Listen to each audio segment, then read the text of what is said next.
Es abogado por la Escuela Libre de Derecho, profesor universitario en el ITAM, analista político, escritor, ha publicado diversas novelas. Gerardo Laveaga, hoy en Periférico 1313.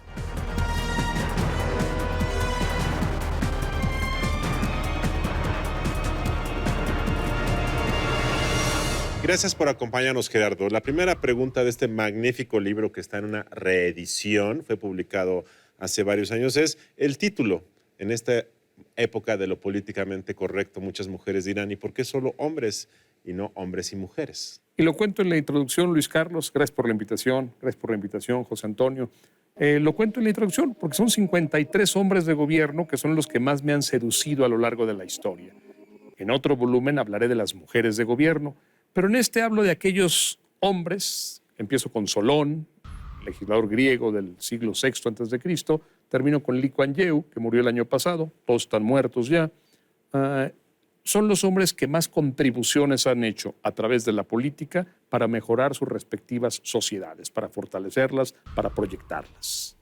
Y dime una cosa, ¿cuáles son las cualidades, las características, el perfil que hace que podamos tener mujeres u hombres de gobierno? Es decir, cuando tú hablas de gobierno, no estás diciendo que trabajen en el gobierno, obviamente, sino que sepan conducir, guiar, transformar. Hablo de muchas cualidades. Destaco tres. Una energía descomunal. Incluso Franklin Delano Roosevelt, que parecía polio, tenía una energía descomunal. Estar todo el tiempo trabajando, actuando, echados para adelante, con entusiasmo, con gran energía. La segunda, una visión muy clara de lo que querían. Tenían un sentido de rumbo. No eran personas que estuvieran capeando los temporales a ver cómo llega hoy, cómo llega mañana, y qué hago, qué digo mañana y qué digo hoy, sino que ellos iban hacia una parte, hacia un destino, independientemente de que iban capeando los problemas. Y tres, una muy buena narrativa. Hoy se llamaría comunicación social.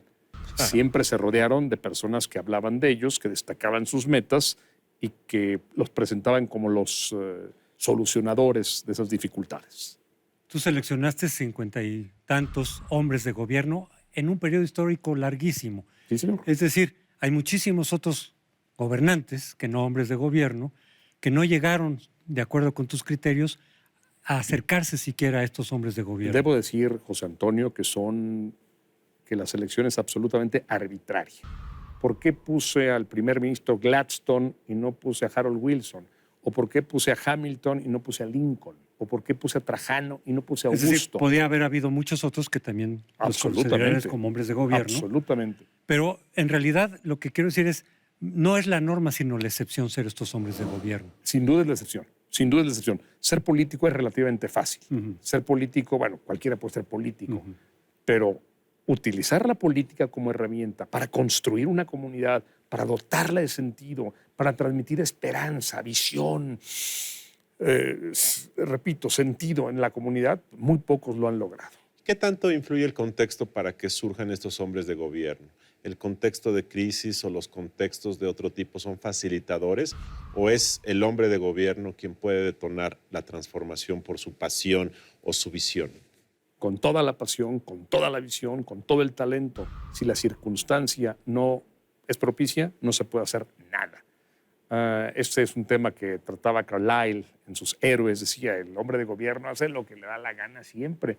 Pero pues la historia nos demuestra que no. ¿Por qué un hombre tan exitoso como Bismarck logra la unificación alemana cuando otros tan talentosos como él habían fallado? Porque en ese momento las circunstancias están dadas. Ahora sí. ¿La prosperidad en los pueblos o en las regiones o en los países son propicias para que surjan hombres de gobierno? Sí, sin duda, pero con problemas distintos. En el caso de Bismarck, por ejemplo, lo importante era unir a Alemania. En el caso del Papa Inocencio III, que figura también ahí, lo importante era fortalecer a la Iglesia y presentarla como un equilibrio de poder frente al imperio. En el caso de Metternich, que era un conservador recalcitrante, Europa estaba despedazando y él se dice, vamos, hagamos un pacto, hagamos una alianza que nos permita armarnos hasta cierto punto y mantener los equilibrios. Cada circunstancia es distinta. En el caso de Mandela, el gran problema es el odio furibundo que tienen los negros hacia los blancos. Lo digo porque en ocasiones se comenta que las situaciones de crisis extrema pueden llevar justamente a que surjan ante la situación de la sobrevivencia a hombres y mujeres que digan o hacemos esto o transformamos esto o no sobrevivimos. Sin duda. Churchill es un ejemplo, por citar alguno. Churchill toma a Inglaterra cuando tiene su momento más complicado, uno de los momentos más complicados de su historia. Pero no siempre ocurre eso, no siempre es un momento de crisis el que tiene el hombre de gobierno.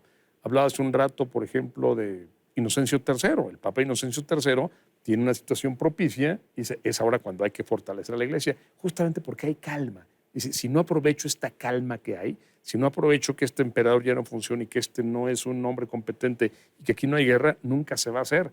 Y tomando esa paz y esa tranquilidad, se lanza la reforma de la Iglesia Católica.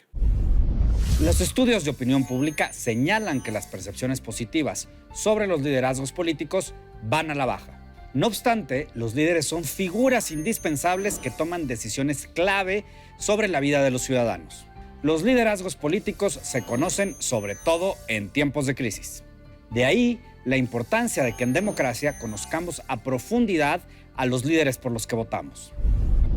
Me imagino que en la tónica en la que estaría Maquiavelo, diría que no necesariamente estos hombres que fueron eficaces para conducir a sus sociedades eran magnánimos, eran sensibles a los ciudadanos, eran respetuosos de ciertas reglas de ética, sino que en muchos casos tuvieron que recurrir, supongo yo, a medidas duras, a medidas autoritarias, a algunas de los consejos que da Maquiavelo, decir, cuando haya que matar, tienes que matar para lograr sus propósitos, es decir, los propósitos de Estado por encima, digamos, de cuestiones éticas o de una sensibilidad con sus súbditos. Por supuesto, José Antonio, hubo de todo.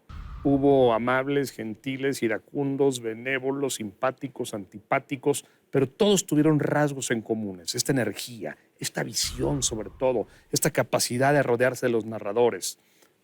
Yo pienso que lo mismo Solón o lo mismo Trajano o lo mismo Akbar. Akbar promoviendo la tolerancia, y para promover la tolerancia tuvo que hacer un montón de cosas intolerantes, pero finalmente lo que quedó, el producto entregable, era una sociedad profundamente tolerante. O sea, los medios sí justificarían los en fines algunos en casos algunos casos. Sí, en algunos casos no. Hubo algunos que fueron terriblemente crueles y no lograron nada. Su crueldad simplemente justificó que su grupo permaneciera en el poder. No está desde luego aquí, pero pienso en Stalin. Todas las matanzas, todas las persecuciones, todas las arbitrariedades que cometió, ¿para qué? Pero también pienso en otros, por ejemplo, Pedro el Grande. No justifico sus tropelías, pero bueno, cuando muere Pedro el Grande hay una Rusia que salió del medievo a la época moderna y tomó medidas terribles. Señores, no se pueden dejar barbas, aquí no hay barbas, se cortan las barbas todos. Y las mangas de esto no pueden ser mangas largas a los boyardos, se las cortan. O Akbar, o Ataturk, cuando quiere modernizar Turquía, de pronto dice, señores, se me quitan el velo todas las señoras. Oye, pero va contra la religión en general, se quitan todas el velo. Y se me quitan el fez, el gorro rojo, ya no quiero aquí musulmanes de este tipo. Y el que no acepte, a bayoneta a la cárcel. Una arbitrariedad. Tú en la introducción de esta edición hablas mucho sobre la moralidad de la eficacia. O puesto de otra manera, a un político o a un hombre de gobierno se le debe juzgar por su bondad. Pues la bondad para tu familia o para tu casa, lo que quieres es la eficacia. Y entonces habría como una moralidad diferente. Y lo digo y lo traigo aquí porque habría como la idea en la discusión de la vida pública en muchos países de que los valores individuales deben ser los valores colectivos, pero habría como aquí una moralidad diferente. Yo pienso que existe una moralidad diferente. ¿Se justifica o no se justifica? Eso lo determinan los historiadores. Y para eso se requiere el paso de mucho tiempo. Cuando Roosevelt dice Estados Unidos va a la guerra, la mitad de Estados Unidos la aborrecía, lo odiaban. ¿Por qué vamos a entrar a un problema que es europeo? ¿Por qué vamos a solucionar el problema de Inglaterra? Nuestros jóvenes no quieren ir a la guerra. Y durante mucho tiempo fue vilipendiado y padeció un escarnio terrible. Hoy es uno de los presidentes más queridos de Estados Unidos y de Europa.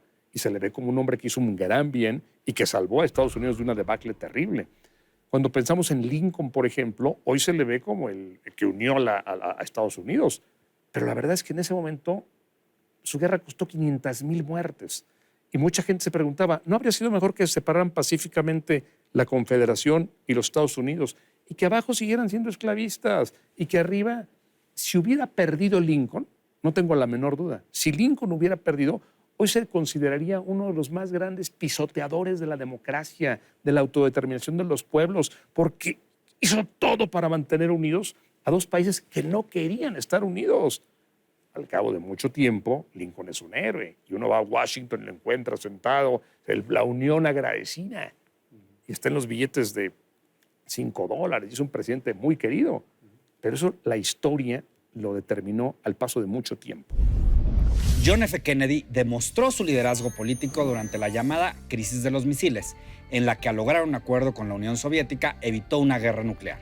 Tras la muerte del dictador Francisco Franco, el rey Juan Carlos I y el presidente del gobierno español, Adolfo Suárez, supieron conciliar los intereses que guiaron a España a tener una democracia. Otro ejemplo es el papel que jugó el entonces presidente de Chile, Sebastián Piñera, en el derrumbe de la mina San José, en la que 33 mineros quedaron atrapados. Piñera se hizo responsable de informar los avances. Se calcula que casi 1,5 millones de personas en todo el mundo estuvieron pendientes del rescate. Gerardo, dices que el Papa Inocencio III es el más brillante de los papas y has escrito incluso una novela muy buena, que se lo recomiendo, sobre el Papa Inocencio III. ¿Por qué es el Papa más brillante? Bueno, fue el Papa que tuvo la visión de crear la Iglesia como la conocemos.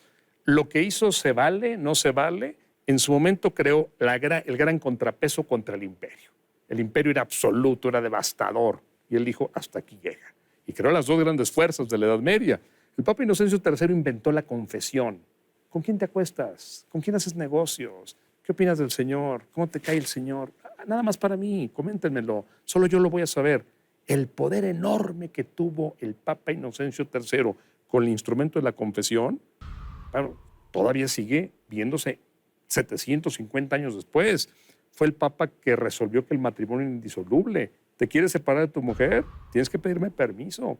Fue el Papa que inventó el primer sistema de inquisición, los perros del Señor, los Domine Cane, que vigilaban la ortodoxia. Fue el Papa que persiguió a los enemigos de la Iglesia.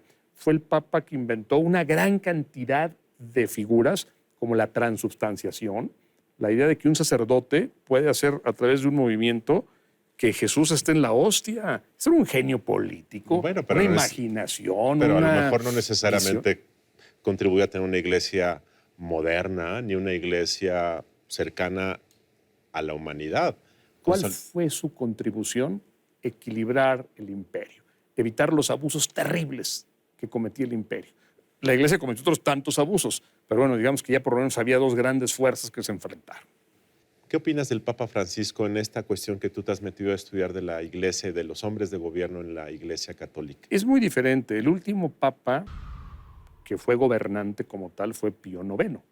El Papa actual gobierna una área muy pequeña, no tiene el poder que llegó a tener Pío IX o ni pensar en Inocencio III. Sin embargo, el Papa Francisco me cae muy bien.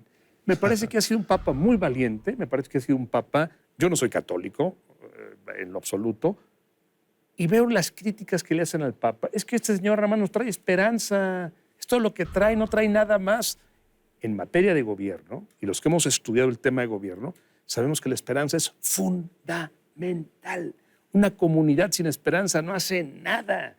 Cuando Roosevelt les dice a los norteamericanos, a lo único que hay que temerles al miedo. O cuando Churchill les dice, señores, les ofrezco sangre, sudor, lágrimas, pero vamos a ganar, porque la victoria es lo que nos mueve, están infundiendo esperanza. Y si el Papa Francisco lo único que trae a México es esperanza, pues me cae doblemente bien. Me parece un hombre simpatiquísimo, valiente, atinado, y que está haciendo no una revolución, pero que está dotando de una visión reformista a la Iglesia, que a la larga, es muy pronto para evaluarlo, a la larga, apuesto, va a ser muy benéfico para la institución. Gerardo, gracias en estas palabras. Traer esperanza en un país que tiene poca esperanza sería una buena contribución. Enorme. Te agradecemos haber estado con nosotros aquí esta noche y le agradecemos a usted su atención. Nos vemos la próxima semana aquí en Periférico 1313.